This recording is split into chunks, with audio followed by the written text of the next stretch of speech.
Hello and welcome. We are live from New Delhi. You're watching DD India Live, India's voice to the world. I'm Abhishek Mahajan. Coming up in the next 30 minutes.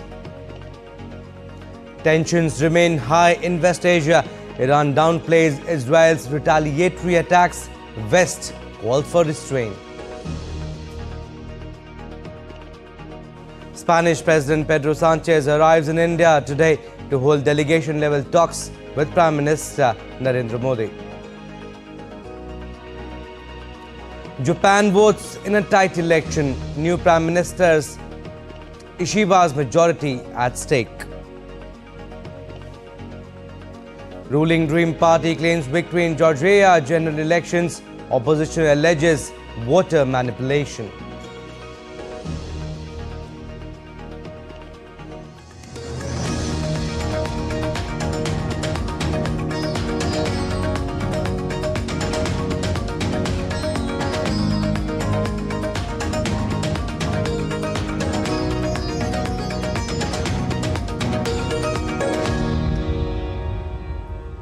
News in detail now. Iran has downplayed Israel's retaliatory strikes, saying that they caused little damage as US calls for de-escalation amid fears of an all-out multi-front conflict in West Asia.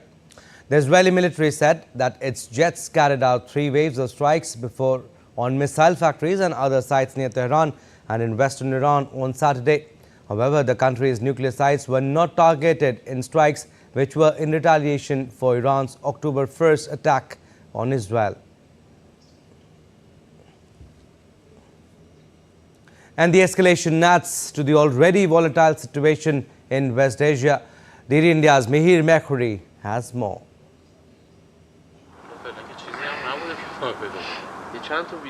The early hours of Saturday saw waves of Israeli fighter jets streaking through the skies above Iran. The military strikes aimed at missile factories and other strategic sites come amid heightened regional tensions. Israeli military reported completing 3 waves of strikes before dawn, warning Iran not to retaliate. We conducted targeted and precise strikes on military targets in Iran, thwarting immediate threats to the state of Israel. The Israel Defense Forces has fulfilled its mission. If the regime in Iran were to make the mistake of beginning a new round of escalation, we will be obligated to respond. In Iran, the immediate aftermath of the attack left 2 soldiers dead. The country claimed its air defenses successfully countered Israeli strikes on military targets in the provinces of Tehran, Khuzestan and Elam, causing limited damage to some locations. The latest escalation stems from a year-long Israel-Hamas conflict that has sharply heightened regional hostilities.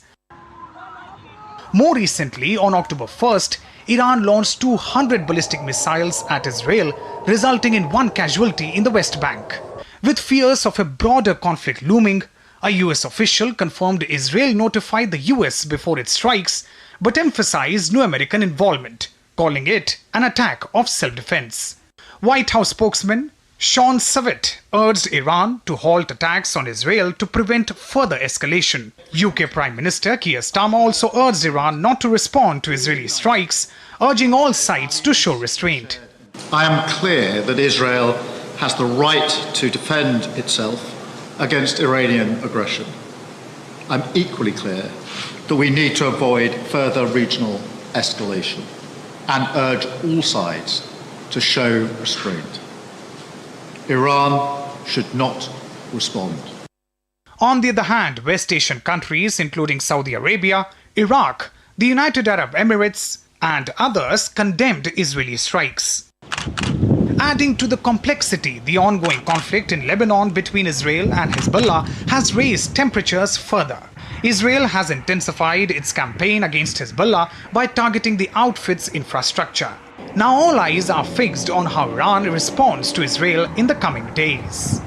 Mihir Mekhuri's report for DD India. And US President Joe Biden said that Israel informed US about the strikes on Iran in advance.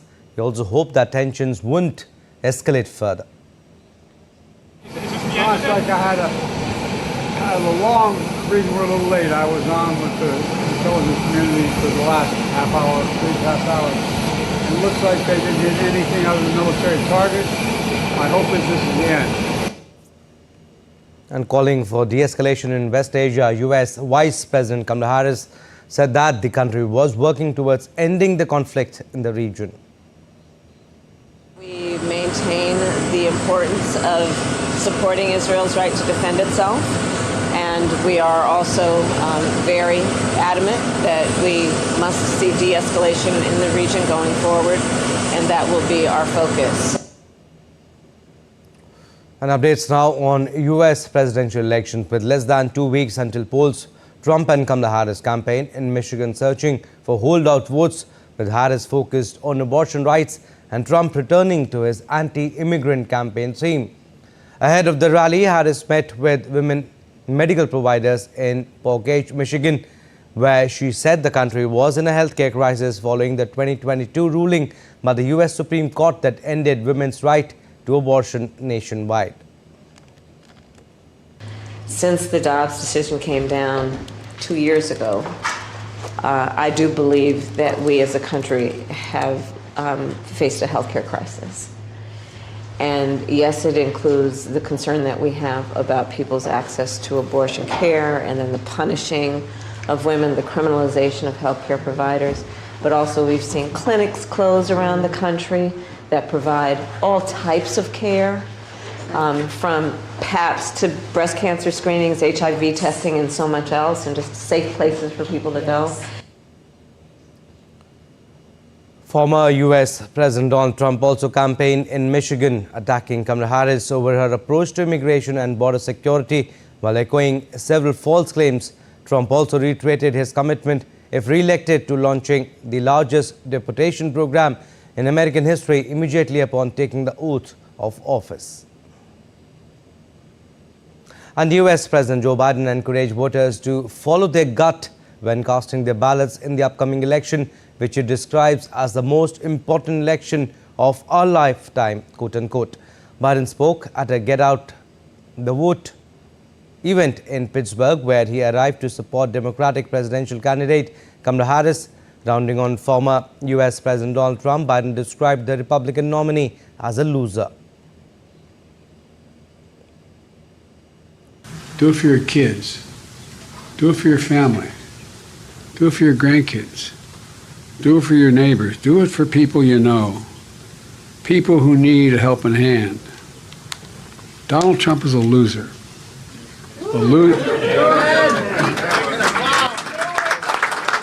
He's a loser as a candidate. And more importantly, in my view, and I'm just going to say it straight up, he's a loser as a man.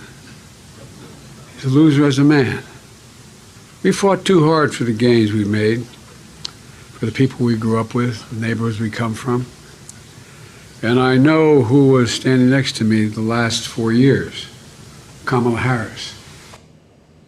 And former United States First Lady Michelle Obama made her first campaign trail appearance, joined with Democratic presidential nominee Kamala Harris.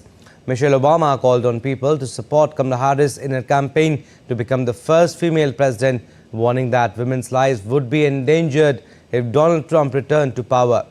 Obama also drew distinctions between the two candidates on personal character and qualifications, saying there was a double standard in how Trump and Harris were being treated. The rally in Kalamazoo marked Michelle Obama's first campaign appearance since her speech at the Democratic National Convention over the summer. When billionaire Elon Musk to pop icons like Beyoncé and Taylor Swift all jump into the campaign trail, you know the stakes for the upcoming US presidential race couldn't be higher. As the election heats up, some of America's biggest celebrities are taking center stage. Welcome to the next President of the United States, Vice President Kamala Harris. For Kamala Harris, it's a wave of Hollywood icons lighting up her campaign. When Beyoncé graced Harris's rally at Houston's Shell Energy Stadium on Friday, the Grammy-winning singer called on Americans to sing a new song. Add your voice to the new American song. I'm not here as a celebrity. I'm not here as a politician. I'm here as a mother. a mother who cares deeply about the world my children and all of our children live in. A world where we have the freedom to control our bodies. Taylor Swift broke the internet as well as her silence on politics when she endorsed Kamala Harris on Instagram with a touch of her classic humor, signing her post as childless cat lady, a jab at comments made by Trump's running mate. Rapper Eminem came out to support Harris this week at a campaign rally in Detroit, urging people to get out and vote. So I'm encouraging everybody to get out and vote, please. He was followed on stage by former President Barack Obama. I think Vice President Harris supports a future for this country where these freedoms and many others will be protected and upheld. Rock legend Bruce Springsteen joined Harris's supporters in Atlanta, telling the crowd he's backing a president who reveres the Constitution. Thank you. On the other side, Donald Trump has solidified support from the world's richest man, Elon Musk. His backing amplifies Trump's Make America Great Again message. You know, the true test of someone's character is how they behave under fire. And we had one president who couldn't climb a flight of stairs, and another who was fist pumping after getting shot. Country stars Jason Aldean and Lee Greenwood have also performed at Trump's rallies. But will celebratory endorsement make any difference on election day? Let's see what experts say. There is what I call creative Hollywood, which most of us think of the movie stars, the famous directors, maybe a few famous writers. And they're the ones we usually think of for money. They're not giving the biggest money. The biggest money comes from corporate Hollywood. With the presidential election just days away on the 5th of November, both candidates are pulling out all stops to win over voters. Whether these high-profile endorsements will make the difference remains to be seen. Nupur Parveen's report from Delhi for DD India. Celebrities bringing star power to the campaign trail. Moving further, voters in Japan headed to the polls on Sunday for parliamentary elections that will determine the next prime minister. The vote is regarded as an early referendum on the newly established administration of Prime Minister Shigeru Ishiba, who called snap polls after assuming his post on October 1st. The election also marks the first nationwide vote since a wide-ranging slush funds scandal rocked the LDP, dominating the political debate over the past year. PM Ishiba's conservative LDP in government for almost all of the post-war era has had a majority in the lower house of parliament since 2012, ruling in coalition with Komeito, on which it depends to control the less powerful upper house. Opinion polls suggest the conservative LDP and its junior coalition partner risk falling short of a majority, a result that could deal a knockout blow to Shigeru Ishiba. And in Georgia, the ruling Dream Party has claimed victory in the general elections. Early official results with 70% of precincts counted, representing the majority of votes cast, showed the ruling party had won 53% of the vote. The win is significant in the political landscape of the South Caucasus nation of 3.7 million and was considered one of the most significant as well as one of the most divisive. Leaders of the ruling Georgian Dream Party, including reclusive billionaire founder and one-time Prime Minister Bidzina Ivanishvili and Prime Minister Irakli Kobakidze, claimed victory and claimed the Georgian people. A victory for Ivanishvili's party is confirmed. It would be a blow to the EU's hopes of bringing more former Soviet republics into its orbit. Moldova on October 20th voted by a very slim majority to support EU accession. And Georgia's opposition parties contested the election results at a news briefing held in the early hours of Sunday and said they would not accept them. Talking to media, leader of the Coalition for Change opposition party, Nika Gravamia, termed the results a constitutional coup.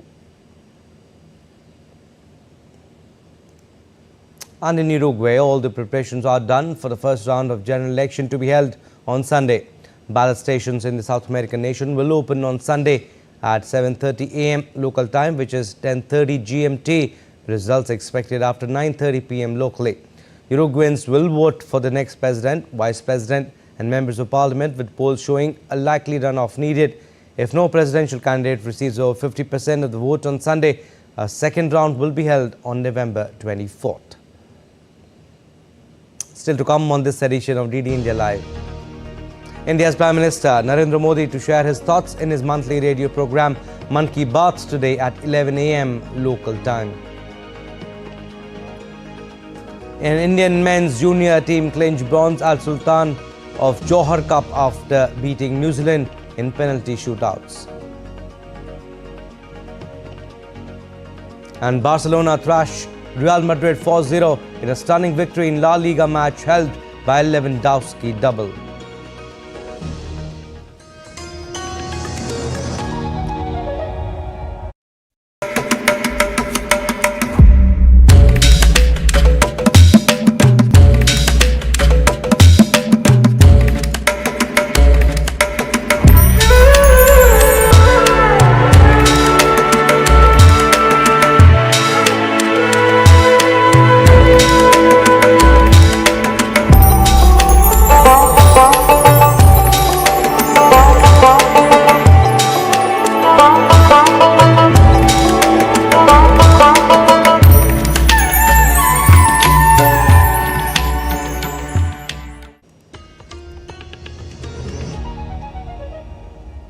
Welcome back. You're watching DD India Live. I'm Abhishek Mahajan. Some more stories. Spanish President Pedro Sanchez arrives in India today for an official visit until 29th of October. During the visit, President Sanchez will hold delegation-level talks with Prime Minister Narendra Modi. The two leaders will inaugurate the final assembly line plant of C-295 aircraft at Vadodara, a flagship Make in India initiative in the aviation sector, which is being set up by Tata Advanced Systems in collaboration with Airbus Spain. Earlier, Prime Minister Modi and President Sanchez met several times on the sidelines of multilateral meetings. The visit of the President of Spain is taking place after 18 years, and this is the first visit of President Sanchez to India. President Sanchez will also visit Mumbai, where he will interact with trade and industry leaders, think tanks and the film industry. A number of MOUs and agreements are expected to be signed during the visit, which will boost bilateral cooperation between the two countries. And India's Prime Minister Narendra Modi will address the nation in the 115th episode of his monthly radio program Man Ki Baat today at 11 a.m. local time. The program will be broadcast on the entire network of Akashvani and Doordarshan. It will also be live streamed on the YouTube channels of the AIR News, DD News, PMO and Information and Broadcasting Ministry. And the Sardar Patel Memorial Lecture was held at Akashvani Bhavan in New Delhi on Saturday, where ISRO Chairman Dr. S. Somnath inaugurated the event. While delivering the lecture, Somnath highlighted that the nation's strength lies not only in launching spacecraft, but in doing so from its own soil.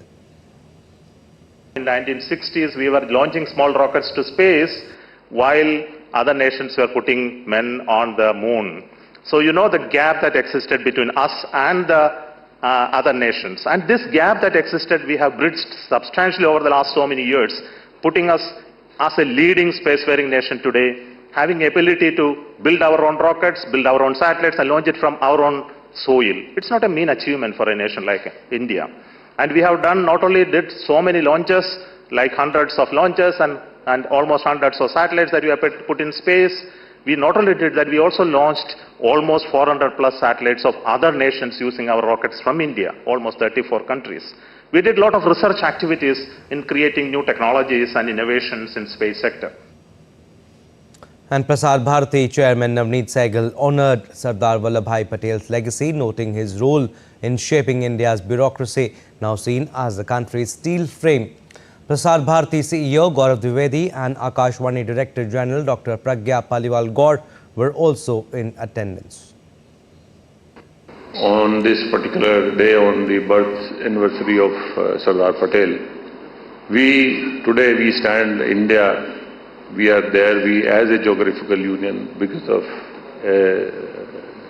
effort and his vision of Sardar Patel. As a civil servant, I feel proud to be listening to and speaking about Sardar Patel, because he was the originator of the civil service in this country. Civil service, which is called steel frame of India, all across the nation. It was his vision, it was his concept that the civil service in India started. Now, Cyclone Dana has weakened into well-marked low-pressure area. On Sunday, Indian Met Department updated it as likely to become insignificant in the next 6 hours. Cyclone Dana hit the Odisha coast on Friday, uprooting trees, snapping power lines and killing a person in West Bengal. Odisha government informed that 8 lakh people have been evacuated while restoration work is underway. 11 जिला में से ज़्यादा affected हुआ था 3 जिले में। एक जिला है केंद्रापड़ा और भद्रक और बालेश्वर, वो 3 जिला में ज़्यादा अफेक्टेड हुआ। इसमें से जो रोड ब्लॉक हुआ था उसको हमने तुरंत क्लियर कर दिया, और उनके साथ साथ जो विद्युत सरबराह का जो विच्छिन्न हुआ था उसमें से जो प्रभावित हुआ था उसके लिए हमने ज़्यादा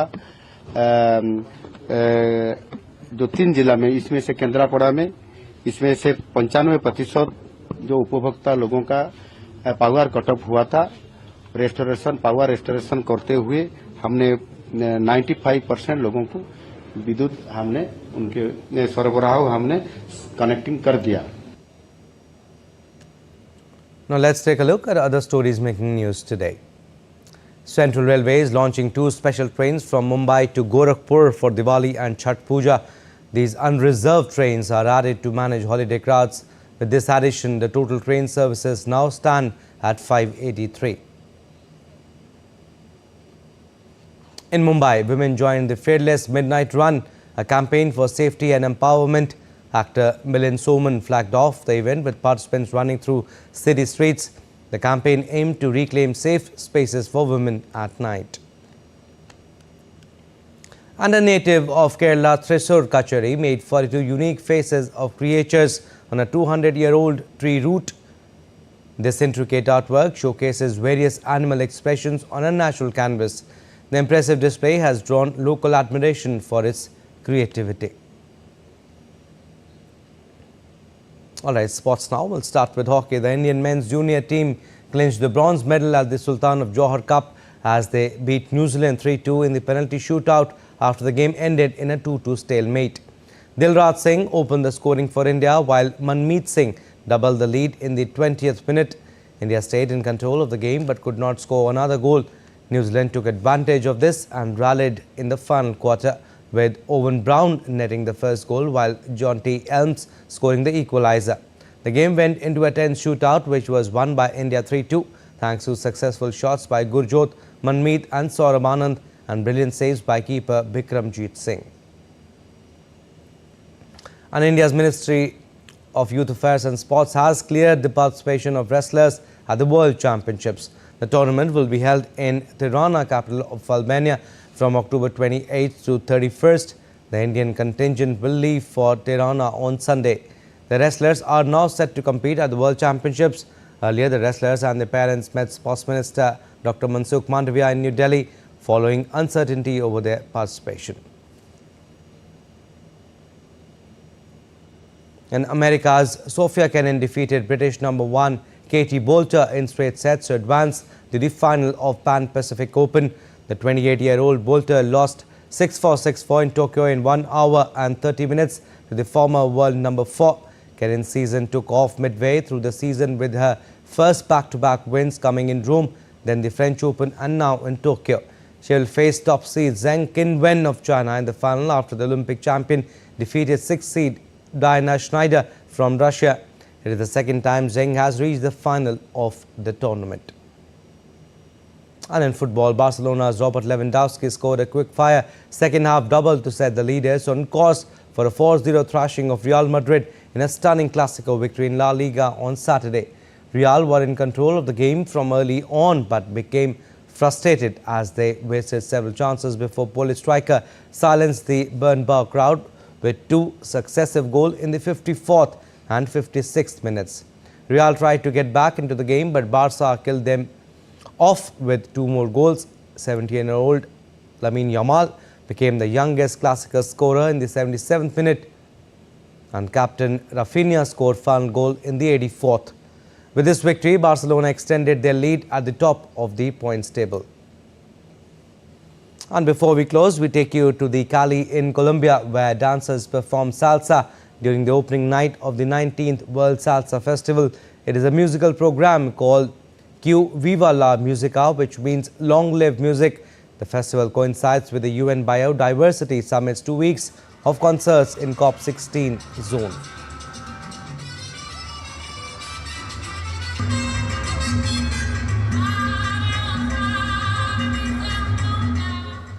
Well, that's all for this edition of DD India Live, but do let us know your thoughts on the news of the day. For those on the go, you can get all the latest news and updates from India and across the world on DD India mobile app. The app is available on both Android and iOS. Scan the QR code on the screen to download now. And we'll be back with more news as it breaks here on DD India. I'm Abhishek. From all of us here in Delhi, thanks for watching DD India Live.